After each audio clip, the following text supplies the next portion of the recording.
Pak Bahlil bilang aman, jadi tenang. Aman tidak berarti kita tenang-tenang, santai-santai, tidak. Sadarkah kita bahwa 70% kebutuhan energinya Asia Timur, 70% energi dan 70% perdagangan lewat laut Indonesia. Sadarkah kita bahwa Selat Melaka, Selat Sunda, Selat Makassar dan sebagainya itu, sadarkah kita betapa pentingnya Indonesia? Sadarkah kita betapa kuncinya Indonesia? 70% energi Korea, Jepang, Taiwan, Tiongkok, Filipina. Jadi saudara-saudara, kita harus mengerti bahwa kita selalu jadi perhatian dunia. Baik,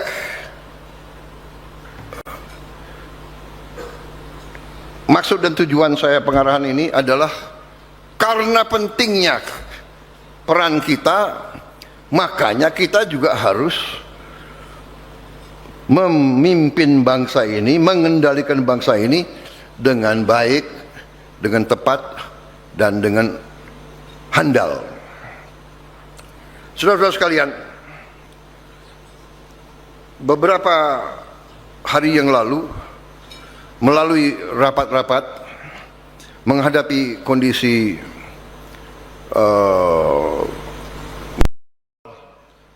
yang penuh krisis yang mengakibatkan suplai energi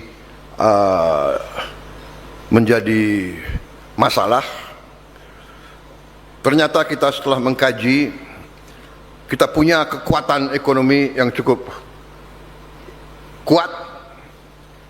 Nanti saya minta beberapa menteri untuk memaparkan singkat ya, untuk kita mengerti posisi kita dari semua KL, semua.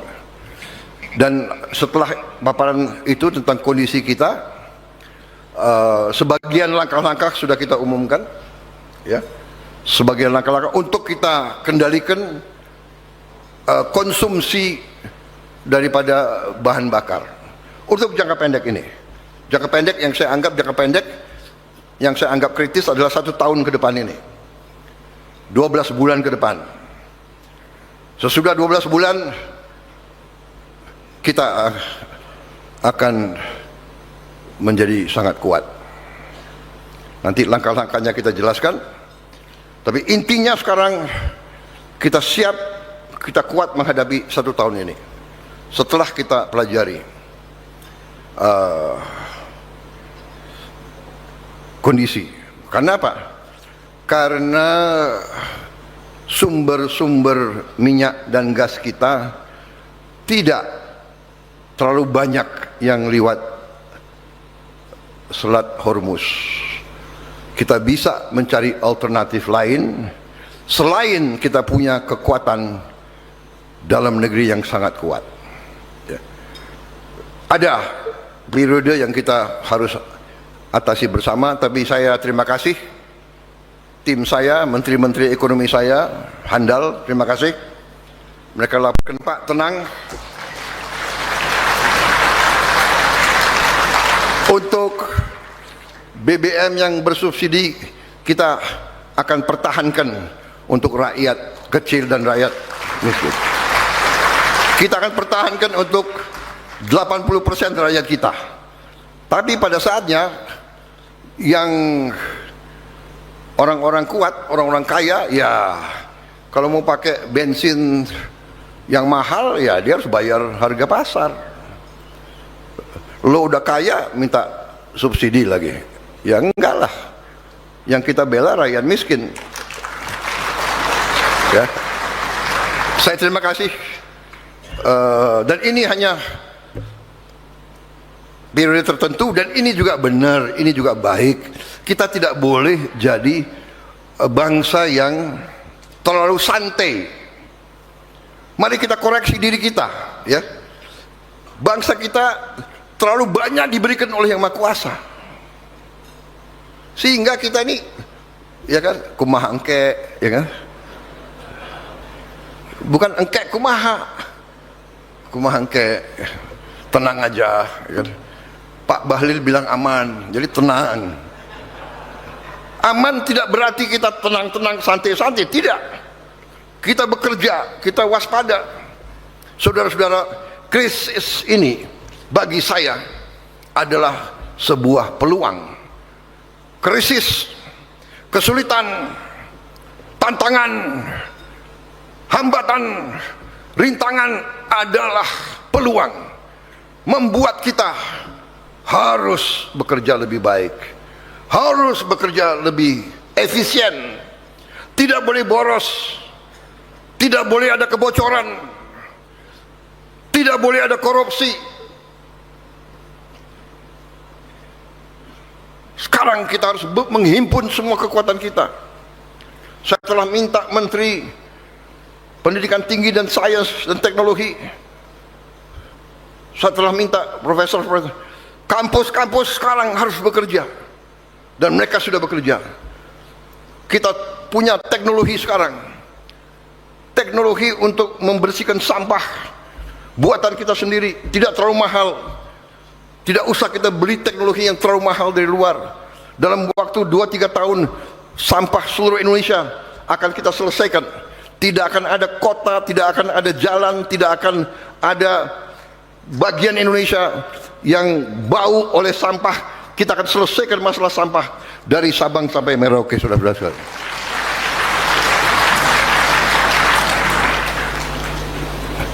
Ini, saudara-saudara, kita sudah punya rencana, kita punya strategi, hitam di atas putih. Tapi krisis dunia ini bagi saya adalah peluang. Ini mempercepat kita, ini bikin kita fokus. Oh, berarti strategi kita sudah benar, tapi kita harus mempercepat. Kita harus mempercepat bahwa energi kita harus terbarukan. Energi kita harus dari Indonesia sendiri. Dan sekali lagi kita bersyukur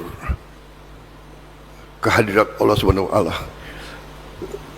Saudara-saudara, saya punya data sumber-sumber baru 2-3 hari saya terima terus. Cadangan-cadangan kita sangat besar, saudara-saudara sekalian. Bahkan batu bara kita pun banyak sekali, dan kita bisa dari batu bara kita bisa menghasilkan solar, kita bisa menghasilkan bensin dari batu bara, dari singkong, dari jagung. Saudara-saudara, jadi 2 tahun lagi, saudara-saudara, 3 tahun lagi, ya, you catat ya, catat. Ini kan ada rekaman. Apa Prabowo Subianto Om Dok, yuk, ada rekaman. Semua yang saya sampaikan itu ada tolok ukur matematik. Saya katakan bahwa saya merencanakan akan membangun 1000 desa nelayan. Tahun 2026 ini, Desember 2026, kita akan cek, saudara, nanti bisa nagih ke Prabowo berapa desa nelayan yang sudah selesai. Jadi berdiri di sini, saudara-saudara, jangan anggap ini pekerjaan yang enak. Yang mau jadi presiden, selamat. Bener-bener sih, aku udah terlanjur. Jadi aku harus kerja keras sekarang ini, nggak ada libur saya. Dibilang Prabowo jalan-jalan ke luar negeri, seneng jalan-jalan ke luar negeri, ya kan? Saudara-saudara, untuk amankan minyak Ya gue harus kemana-mana. Kita ke Jepang kemarin ya. Kita ke Jepang, kita dapat.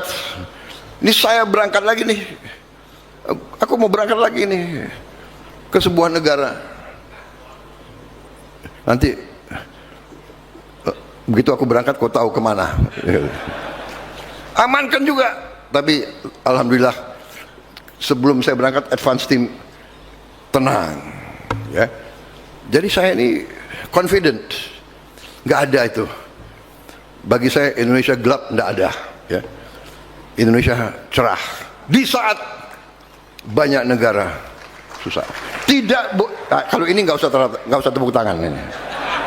Karena saudara, Anda tahu sekarang keluar itu. Ada itu. Kalau terjadi perang dunia ketiga, negara mana yang aman? Indonesia termasuk papan atas loh.